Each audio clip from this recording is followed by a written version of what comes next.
So let's talk about what is leadership. So first of all, I want y'all to go to the chat box. Y'all are already chatting away anyway. And I want you to tell me what leadership is to you. All the things that come to mind when you think, what is leadership? What is leadership to you? I'll give y'all a minute. Being a leader people want to follow. Yes, Craig Rochelle. I hear Craig Rochelle in that. Leading from the front, being a good example. Absolutely. Being an example, guiding, you said the exact same thing. Yes, being a good example for sure. Guiding is a good one. Because you want to guide, but you don't necessarily want to handhold. So that's a good one. Let me exit out of this real quick. Okay. Knowing each individual on your team and knowing how each one needs to be encouraged to grow because everyone grows differently. Yes. It really helps to know your team's love languages. That's why I put that on my new team member survey. I have them select their love languages if they know them. And if they don't, then there's a little quiz they can take to find out. Because I want to know if my team members care to be, shouted out with words of affirmation, or if they would prefer, like if they don't care about gifts, it's important to know those things. Connecting with your team to better serve them, no matter their goals. Yes. Serving your team, no matter their goals. That is so important. That's such a good one. Bringing your team to your level or above, not being afraid of them being better than you. Yes, not being afraid of them being better than you. Because let me tell you, I have some leaders that are better than me. But I love it. Like, I'm here to help y'all grow faster than me, better than me, do all the things easier than I did. Like, that is what I'm here for. And that's the way we should be. Supportive training, recognizing and encouraging your team, empowering your team to be leaders. That's a really good one, Grace. Yes. Really, really good. Okay. So yeah, these are so good. I'm so proud of y'all. I mean, y'all know how to be a leader. Why am I even doing this training? So the first thing that comes to my mind when I think what is leadership is servanthood. Leadership is servanthood. And I missed this for a long time in my business. Not out of like selfishness or anything like that, but like I literally didn't know how to be a leader when I became a leader. No clue. Even when I became a superstar director, I still didn't know. Like, that is why personal development and business training and all of that is so important, because I promoted to superstar director within 3 years, and that is fast. A lot of people do it faster, but that is fast. And that's like, ready or not, here we go. And I'm like 10 steps behind. Like, I don't know what I'm doing.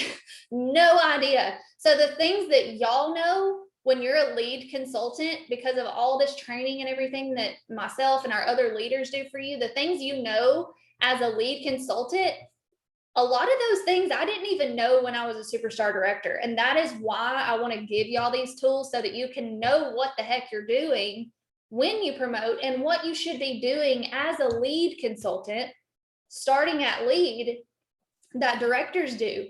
And that way, when you get to director, you're already there. You're like, okay, all that changed is my title. I've got this. So servanthood is the first thing that comes to mind. Like I said, it's never about you. It's never about us in this business. It's always about our team and how we can serve them. Like Cassidy said, that's why I love that so much. You should always be focused on how you can better serve your team, how you can better serve your customers. It's all about servanthood in every aspect of this business. So if you have not quite mastered that yet, I'll tell you someone good to follow, and that's Craig Rochelle. If somebody can spell his name out, it's here, I'll do it. It's challenging. Follow Craig Rochelle. I put his name in the chat. He is so good for servant leadership. He has a book. He might have 2 books. I know one of them I listened to as an audiobook. I don't know if he has more than one, but Winning the War in Your Mind is one of his. Maybe he has another one. If somebody knows, then you can let us know. But he has a book. He has a podcast. It's a leadership specific podcast. You can follow him on Instagram. He is a pastor. So like everything he trains on it goes back to the Bible, but it is still so helpful if you're not as into that as I am. But it's so good. He literally, he just speaks to my soul. Like he has taught me how to serve and what the true meaning of servanthood leadership is. Another one is Bob. I don't know. I think it's Heelig. I don't know how to pronounce his last name. I just know how to spell it. So there's his name. He has a really good podcast as well. They both are just really good to follow for servant leadership. He teaches a concept called Love, Serve, Grow. And I've actually done a training on that before. If you want to find it on my YouTube channel, it's just called Love, Serve, Grow. I think it's such a great concept to follow in your business as a leader, because the first thing you need to do is, or know how to do, is serve others, because that's what this is all about. It's never about you. It's never about how am I going to hit a promotion? It's never about how am I going to earn this annual mentor award? It's never about how am I going to earn this incentive? Oh, well, it's a fall incentive. I really want this cruise, so I guess I should probably show up this month. Maybe I should sponsor 2 people, and then next month, I'll just sit around and do nothing. That's not what it's about. It's not about how you can benefit. It's not about how can I make $5,000. It's about how can I help everyone else and serve all of these people on my team well and help them reach their goals. And then guess what? The awards happen. The incentives happen. The paychecks happen. That's what this business is about. If you ask Heidi and Orville, they would tell you the same thing. It's not about us. It's about how can we serve others. So, servanthood. Leadership is servanthood. Love people enough that you stay focused on serving them, not worrying about yourself. The next thing is communication and listening. This is another thing I used to be really bad about, because y'all know I love to talk. I love to talk. So, and I also am a control freak. So like, I want to do everything. I want to do the talking. I want to do this and this and this. Step back and listen. Open your ears and listen and communicate. This kind of goes hand in hand with, are you communicating well with your team in the aspect of, are you training your team? Are you coaching your team? If you cannot take 1 hour out of your month to train your team, who makes you all of your money, that's a huge problem. If you cannot take an hour to invest in the people who are making you money to feed your family, that is a problem. So if you are not training your team at least once a month, or doing a team meeting of some sort, if you have a lot of team members locally, something. Like, it is my honor to take 2 hours of my month to take 1 hour to plan the content and take 1 hour to do this training for y'all, because y'all are the reason I'm where I'm at. Y'all are my money makers. Y'all are the reason my family has everything we have. So if I didn't take 2 hours out of my whole month to invest in all of you, that would be an embarrassment to me. Like, I feel obligated to do that. And you should too. You should feel obligated to do that for your team. Not only training them as a whole and, encouraging that community, but also coaching one-on-one. And I don't care how you do it. I don't care how you do it. I don't care if it's a voice message back and forth. What matters is it is intentional. You're hearing each other's voices or seeing each other's faces. Like if you're on FaceTime or Zoom, I know some people are doing it on Zoom. I think Ansley said she's doing hers on Zoom.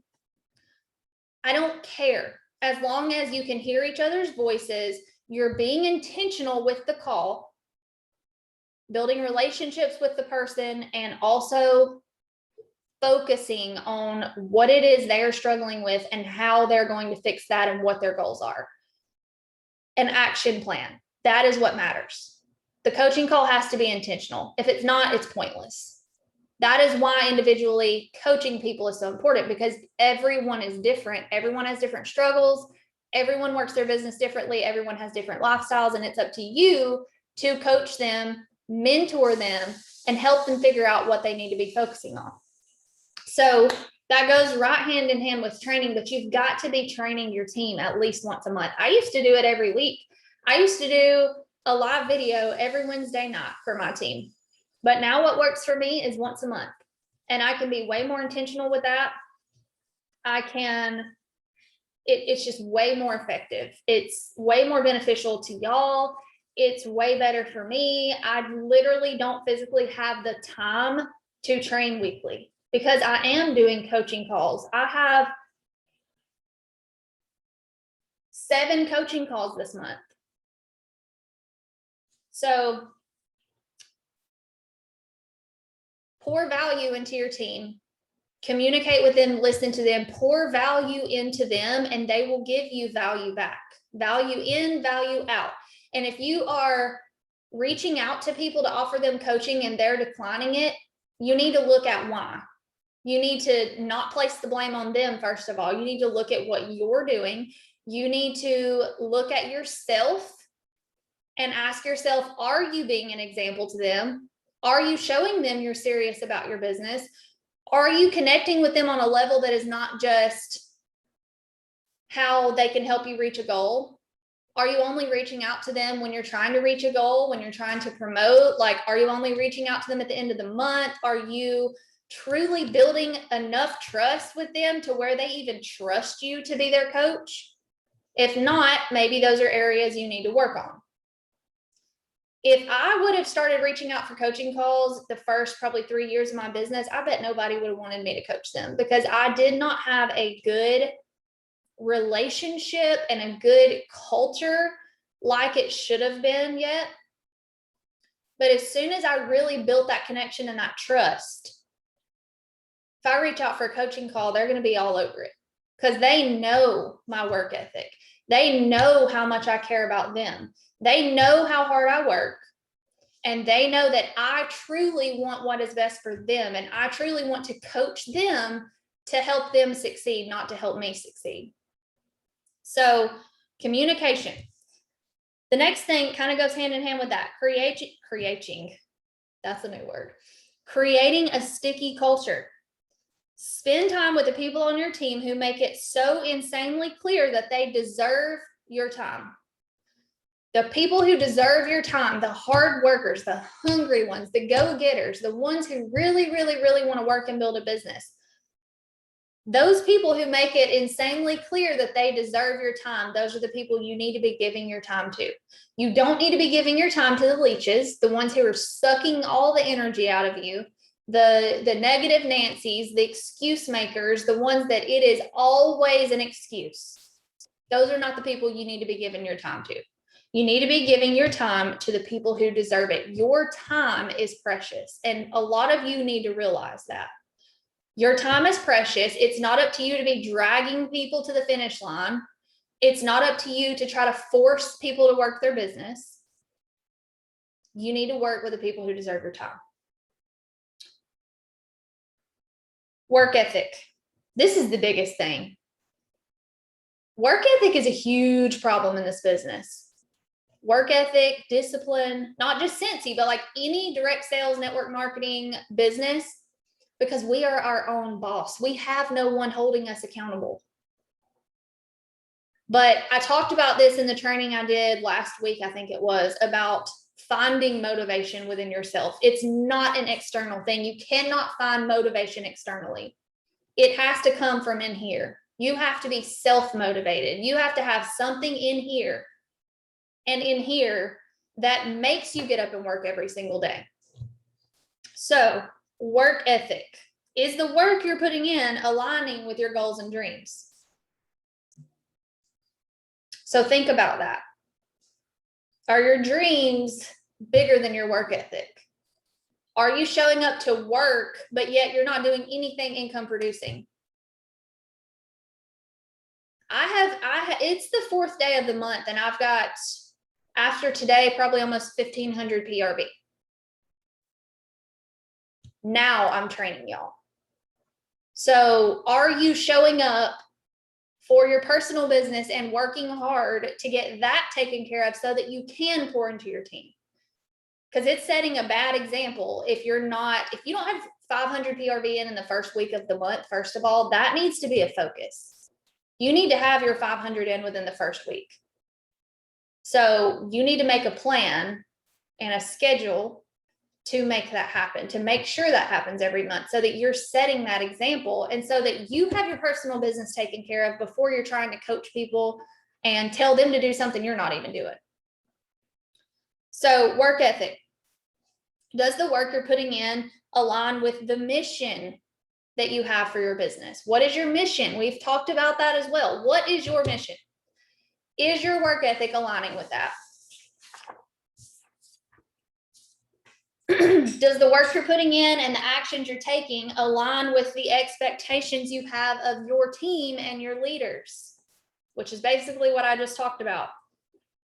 Ask yourself this question. With how much work I did today, do I think, let me reword that. Ask yourself this question. With how much work you did today, do you think if I did that amount of work, would I be where I am? Ask yourself that. It's very important to ask yourself these hard questions and focus on these hard things. Man, okay. She said, just send a join link during this call.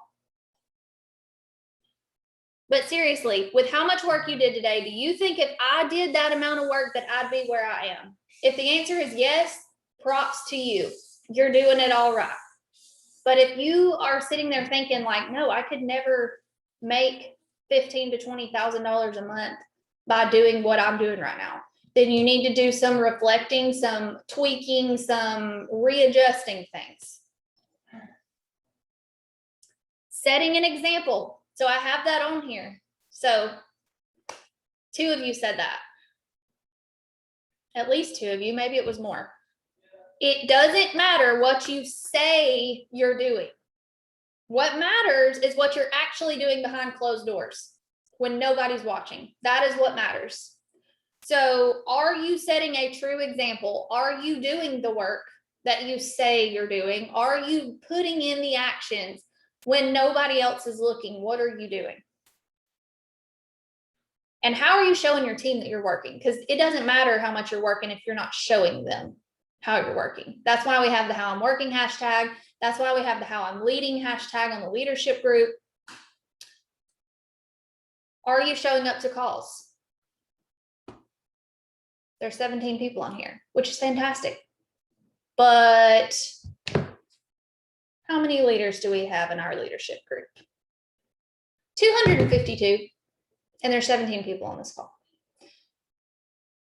So, and I understand some of you are working. I know it's right in the middle of the day, but are you getting on the recording? Are you holding yourself accountable to listening to the recordings and developing yourself as a leader? Are you showing up to the calls that your leaders oh so generously put together for you every month? And I know that I'm your superstar director, but I know that if you also have a star director or a director underneath me, that they're probably training you too. And if they're not, they need to get it together. But are you showing up to the calls? Are you showing up to the weekly director calls that Cincy does for you if you're a director and above? Are you showing up to star director calls if you have those? I think you'll have those now. So are you even showing up? Are you going to events? Are you doing these things? If you're not doing these, if you're not committing to going to SFR every year, if you're not committing to going to World Tour every year, if you're not committing to showing up to leadership calls, your team is not going to show up to any of these things. They're never going to see the value in things that you as their leader are not even showing up to. You have to show them that there's value in these things because they're watching you.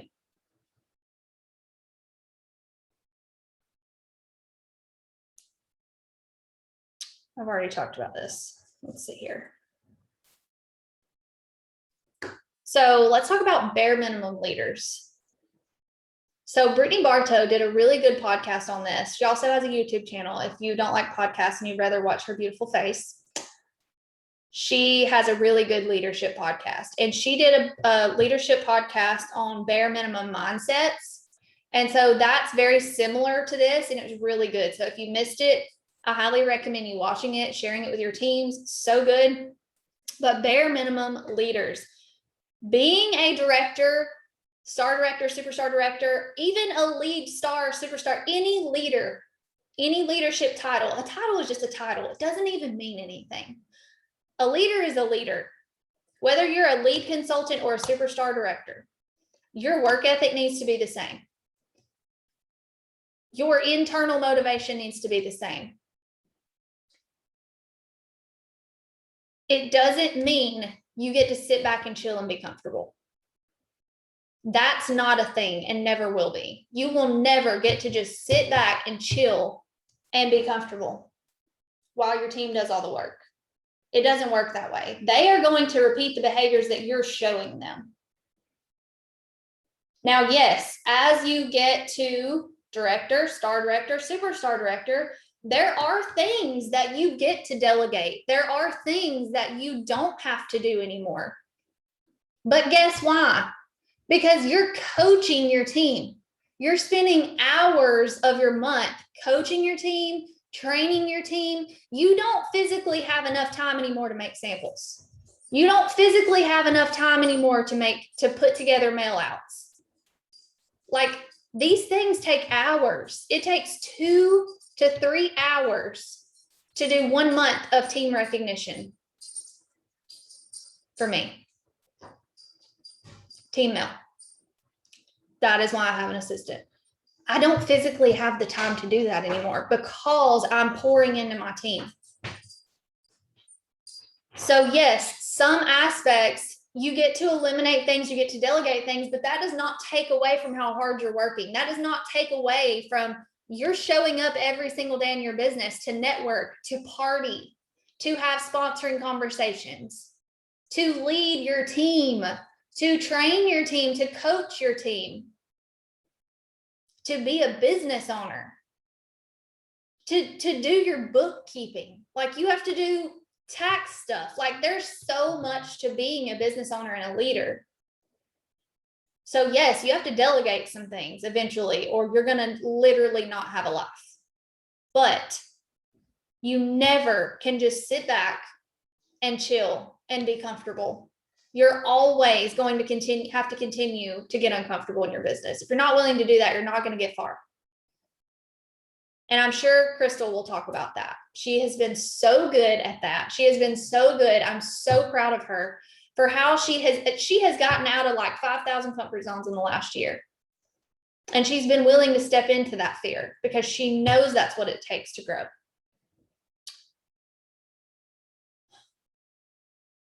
Let's see, where was I at?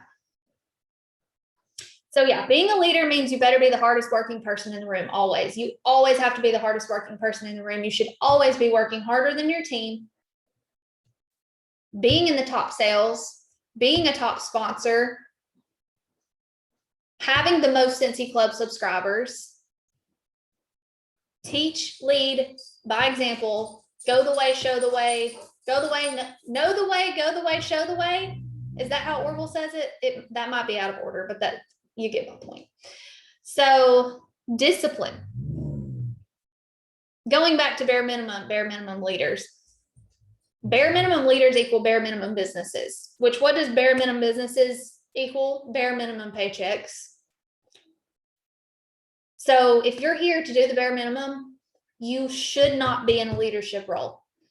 If you're not here to be an example to your team and do the things you expect of them and serve your team and be ready to do that forever and ever, amen, then you should not be in a leadership role. You should not be sponsoring people, because let me tell you what happens. When you decide that you're tired of working and you just fall off the face of the earth, those people underneath you are robbed. They have no guidance. They have no direction. They have nobody there communicating with them, building a relationship with them, making them feel valued, making them feel loved, making them feel welcomed.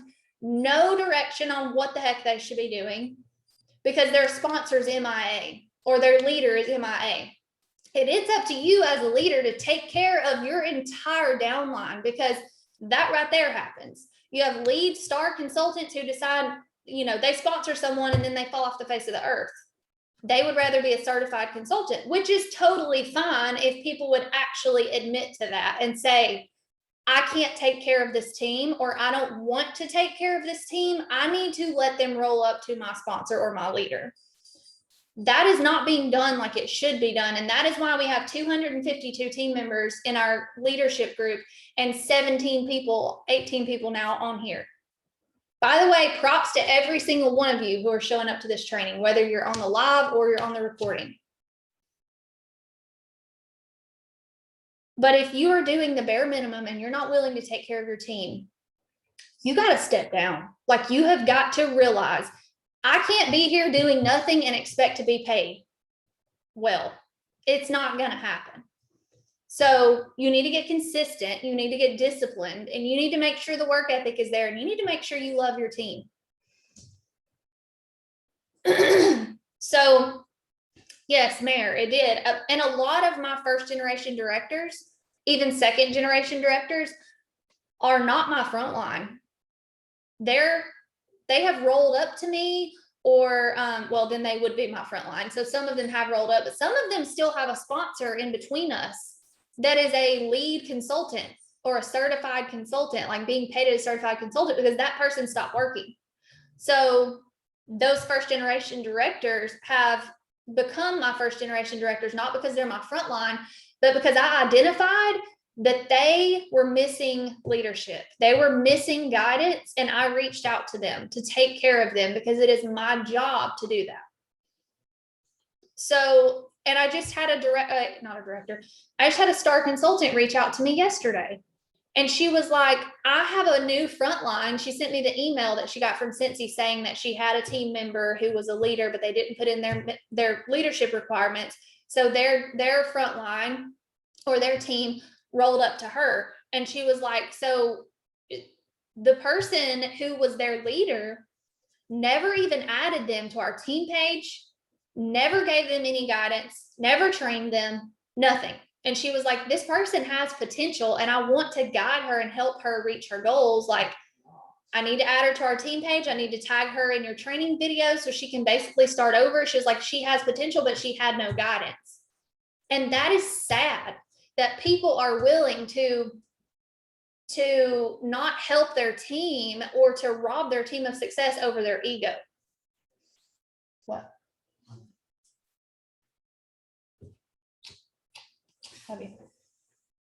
So let's see, where was I at? Commitment, showing up. You are a business, think like a business. Businesses don't open 2 days a week. Businesses don't thrive off of selling 3 days a week. You got to show up every single day. Not literally every single day. Obviously, you have to have boundaries and off time. But every single day you're supposed to be working, you better show up so that you can earn that off time. Because you're a business owner. Businesses don't build with no systems. If you don't have systems in place, we're already in busy season. So like, you're going to be struggling probably, but you got to take the time to get those foundations in place, because it may take a whole day or 2 days, but I'm telling you that day or 2 days is going to be so worth it when it saves you so much time, so much headache, so many tears. You have to be willing to do those things as a business owner. Businesses fail without systems and consistency. So if you're not consistent, if you're not showing up every single day to do something that is important, an IPA, income producing activity, and leading, that's a problem. And if you don't have systems to track everything in your business, because I'm telling you, as your team grows, you have all these added things. And if you're not systematic and you're not tracking those things, you're going to shut down. And then what happens to your team? The ability to learn and adapt. This is a huge one. We all know after 2020, I think we all learned how to adapt. And if you're not willing to learn every single day, and not only learn, but be willing to put those things into action, because you can do trainings, personal development, all the things all day long, but if you're not putting in the action, it is pointless. You're wasting your time. So you got to be willing to learn, put those things into action, and adapt when things change in your business. If I would have used all the things that I've experienced in the last 7 years as excuses, I would not be sitting here today training y'all. I have adapted and adapted and adapted and adapted a bazillion times over the years. I have made it work because this business is not optional for me. And it doesn't need to be optional to you if you have big dreams and you actually want to build something big for your family. If you want to leave a legacy, it can't be optional. And that comes from having that internal motivation that's going to keep you going. Every time you feel discouraged, every time you're tired, every time you're sick, every time you're this and that, every time something's hard. Life is always going to be hard. Life is always going to be hard. Adulting sucks. Being an adult sucks. I was just talking to my best friend about that yesterday. Like, I hate adulting. It's always going to suck. It's always going to be hard. It's up to you to figure out how you're going to get around that, how you're going to adapt. What are you going to change? What are you going to delegate? How are you going to switch something up? That is part of being a leader and being a business owner. No excuses. We don't do excuses. You can't make excuses and money at the same time. Okay. Okay, so we're going to have Crystal talk about coaching. So first of all, with coaching, I've kind of covered this already, but if you are not doing what you're supposed to do in your personal business, you should not be coaching anyone. You have no business coaching or training if your business is not squared away. So if you're not getting your 500 PRV in your first week, if you are not having 20, 30 conversations about joining a month, that was a lot of conversations. If you are not getting new Cincy Club subscribers, if you are not networking, if you are not growing your customer base, partying, whatever you have to do to grow your customer base, you should not be coaching. You have to have your personal business squared away first. You should be reaching out for coaching if you're struggling before you can ever coach anybody. So that's the first thing I want to say. That is toxic leadership if you're doing that, or if you're expecting things of people that you're not doing yourself. Coaching is about helping people succeed, not just pointing out everything they're doing wrong, but identifying their strong suits and their struggles. So that is very important when you're talking about coaching. It's not just to say, well, you suck at this, you're not doing this right, you're not doing this right. It is to point out their strong suits, figure out what they are doing well, but then also figure out what they're not doing well, what they're struggling with, and why they're struggling with it. So those are some of the keys when it comes to coaching and mentoring, rather than managing people. You're coaching and mentoring. But I'm going to have Crystal come on and share her experience with coaching calls. And let's see, where are you at? Let me spotlight her real fast. Hey. Hello. Can you hear me? Yes, ma'am. Okay. I said I was going to talk for 30 minutes. It's been 45, so sorry. You're not That's surprised. Okay. I don't have a lot to say, so it'll be back to you in just a little bit. So I just started coaching last month, like early last month, and Morgan asked me to come and just talk about my experiences with it. I was kind of surprised when I did reach out to my team and I asked them who would like a coaching call, who would like a one-on-one. I think I was calling them coaching calls even when I first talked about it.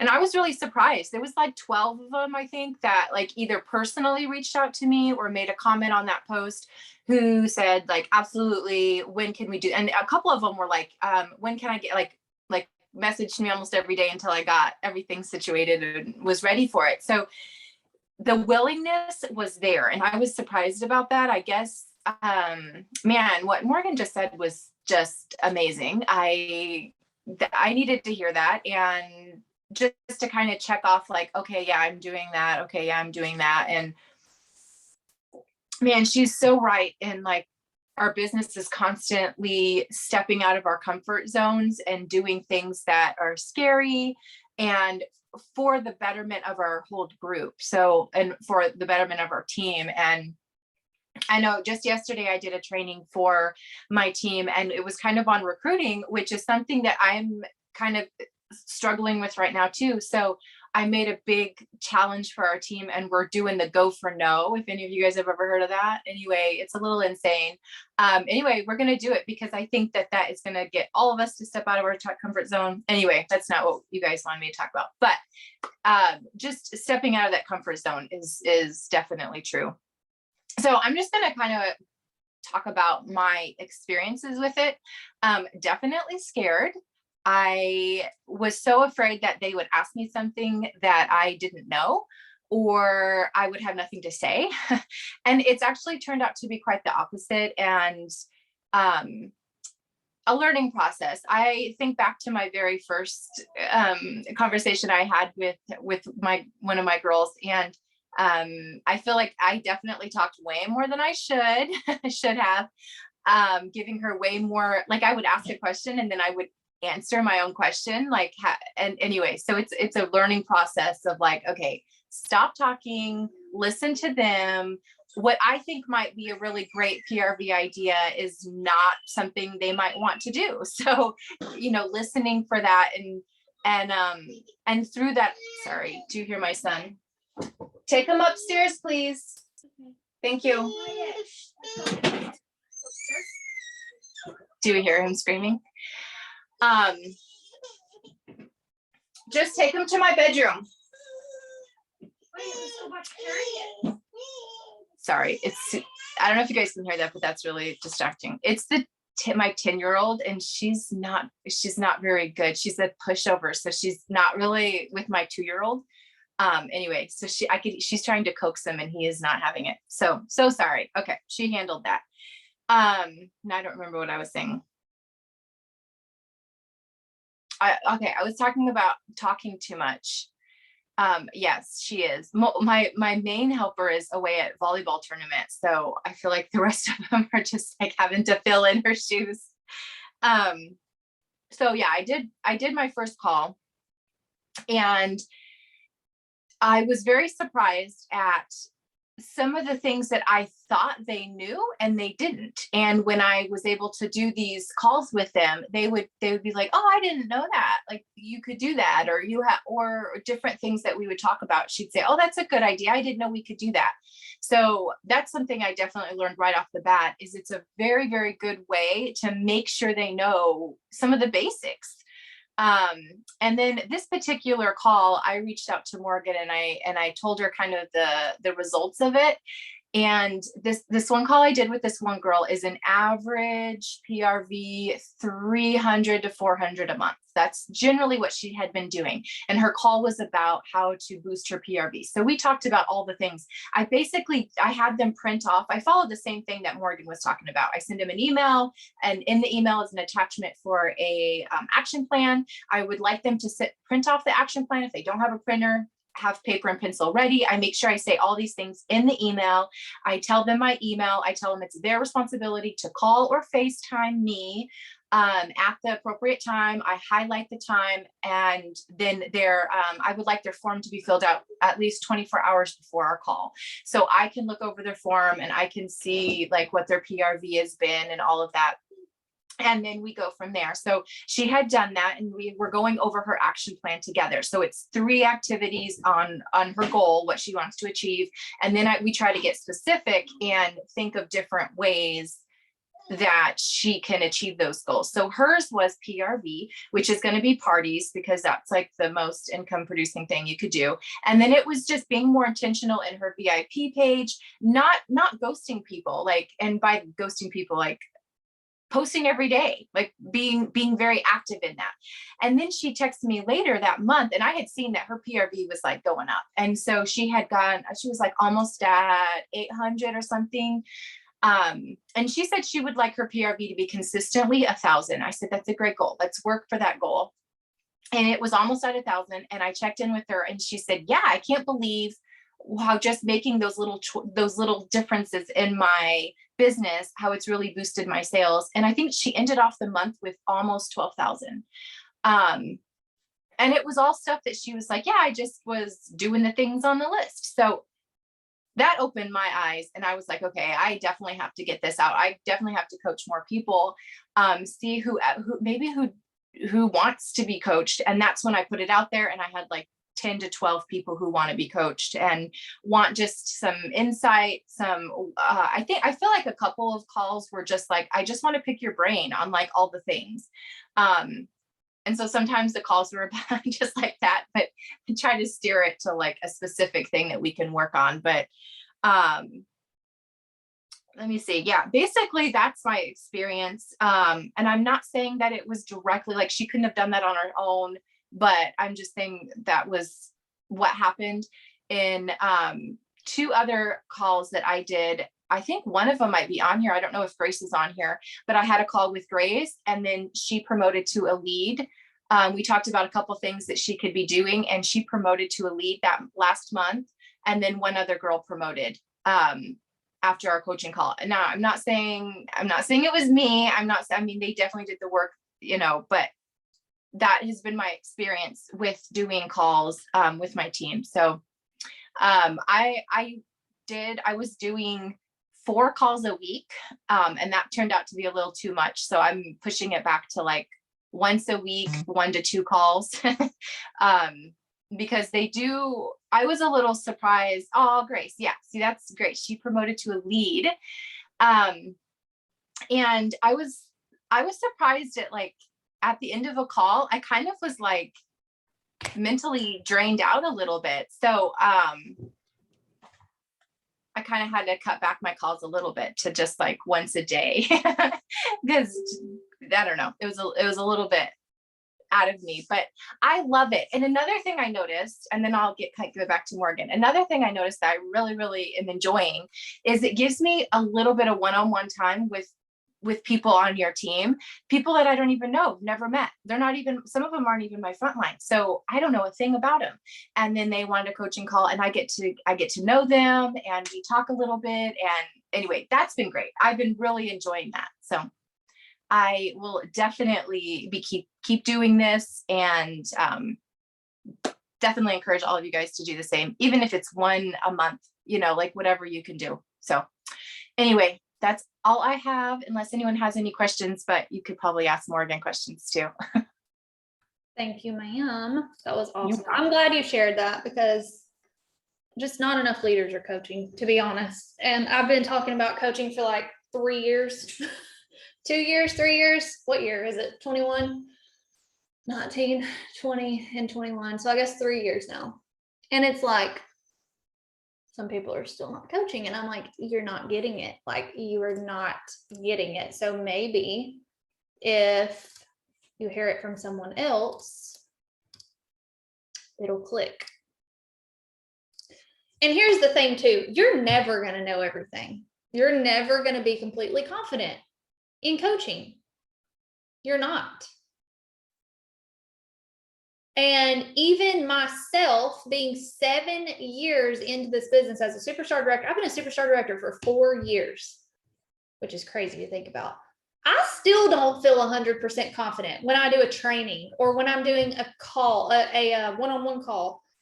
Like, I don't. I just like what Jill said. Jill, I saw y'all talking about Jill. just like Crystal said,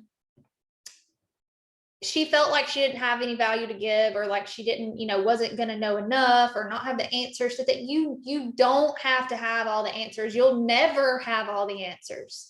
That's why you have an upline, or that's why you have other mentors in this company or friends in this company that are leaders. Like, you're not ever going to know everything, and that is okay.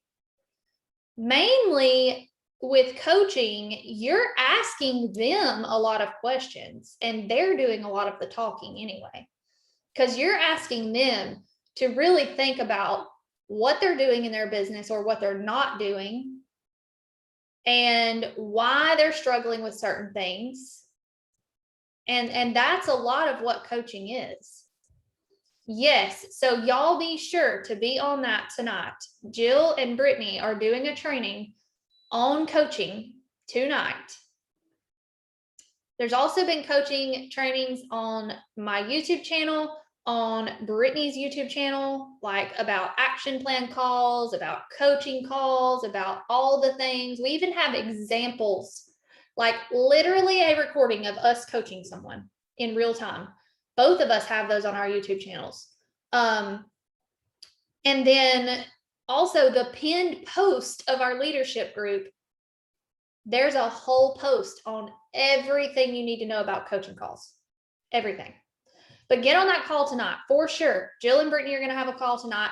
It's a Zoom. It's at, what time is it? It's in my planner, but at 8 Central tonight. Awesome. Okay. Be on that. She shared that in the leadership group.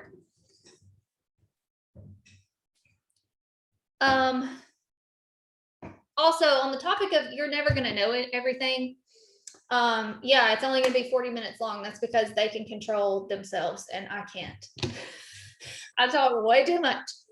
But you will never master it until you practice it. No, you're never going to have confidence in anything if you don't practice it over and over and over and over. I'm 3 years into coaching calls and 3 years into like leadership specific trainings.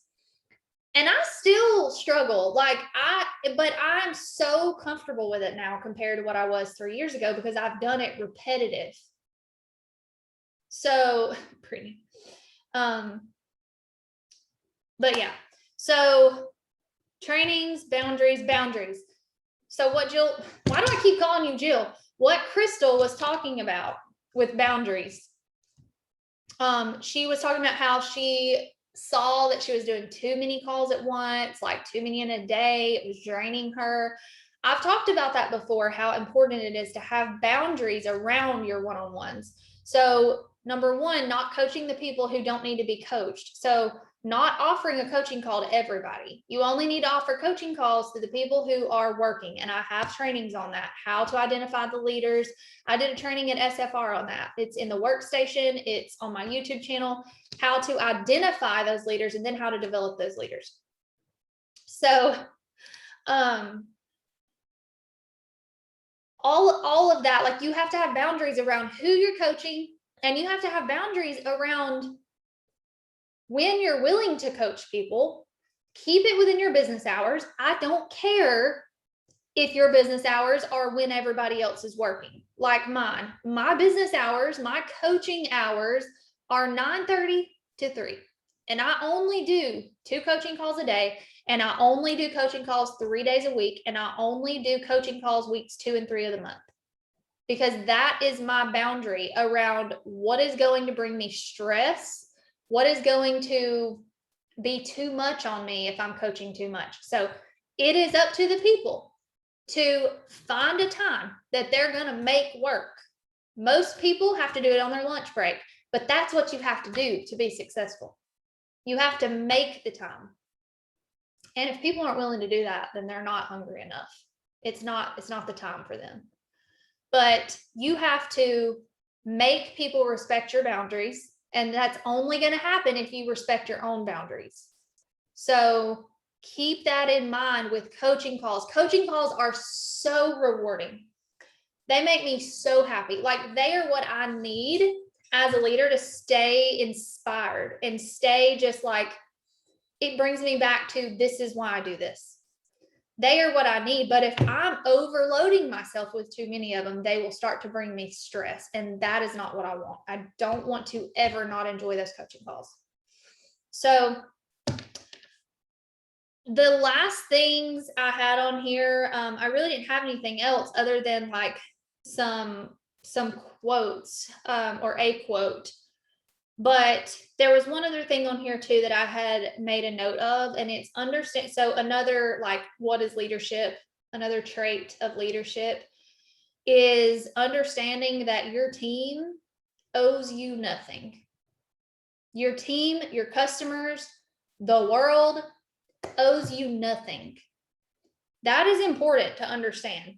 And you don't own them. You don't own your team. You don't own your customers. They owe you nothing. You're not entitled to anything.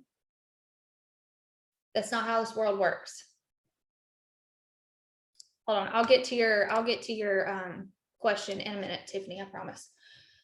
But the last quote, it stemmed off of what I just said. The last quote that I have is from Orville Thompson, our CEO, and he has the way with words. Like, I just love him. And I have so many of his quotes that I am obsessed with and that I always go back to when I need to remember them. But he said, don't be entitled to what you have. Be grateful for what you do have. But sorry, I read that totally wrong.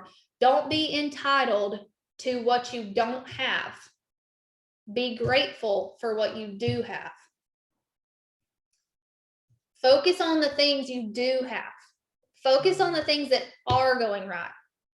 Stop looking at all the people sitting at 0 on your team and start looking at the people who are doing 200 PRV or more.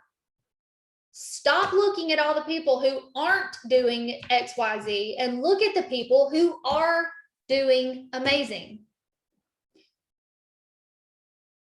It's such a problem. Such a problem. I do not even look at my will cancel report. You know why? Because I want to stay focused on being grateful for the people who are killing it in their business. Because that's a reflection to me of my leadership. If I'm looking at all the people who are not working, that makes me feel like I'm not a good enough leader. And that is not true. So if you're constantly focused on what your team is not doing, and you're not looking at the things that they are doing, that is so toxic to them and to you as a leader. I don't know who you are, iPhone 13 Pro. Tell us who you are. She said, this is the first time I've been on a Zoom meeting. I'm so happy I hopped on. So much great info and pointers, very inspiring. I'm so glad to hear that, but I need to know who you are. Okay, so that's all I had. Let's see, Tiffany. Problem I have is no one shares their Cincy journey in my group room. Oh, hold on. That just reminded me of something I wanted to tell y'all. If you're on this call, you need to have a team page, not a group chat, not a group message. You need to have a team page, a group on Facebook, because you need to be doing, hey, Caitlin, awesome. You need to be doing the things a director does. So directors don't have group chats. They have page, like group pages, just like my team page, just like our leadership group. That is what you need to have. I don't care if you're a lead consultant with one team member. You need to be doing the things a director does. So you need to have a team page. So if you don't have one, you need to set one up.